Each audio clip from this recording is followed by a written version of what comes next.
শুরু করছি। আজকের এই দিন এক বিশেষ দিন, 14ই নভেম্বর, পণ্ডিত জওহরলাল নেহরুর জন্মদিন উপলক্ষে শিশু দিবস হিসেবে পালিত প্রতিবার। শিশুদের হাসি খুশি নিয়ে মেতে ওঠে এই দিন। নানা অনুষ্ঠান, আয়োজন, জাঁকজমক ভরা এই ফোরটিন।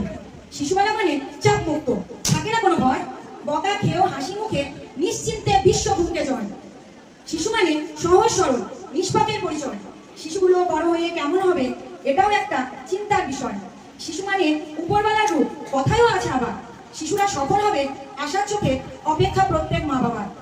কান্না, দুঃখ, কষ্ট থাকে না জন্য শিশুর মনের পাতায়, তবে এই শিশুটি বড় হয়ে আবারও শিশু জীবনে ফিরতে যায়। শিশু হলো উজ্জ্বল আলোর প্রদীপ, জাতির ভবিষ্যৎ। বড় হয়ে খুব ভালো মানুষ হবে, এই মনোভাব রেখে নাও আজকের দিন এগিয়ে যাওয়ার শপথ।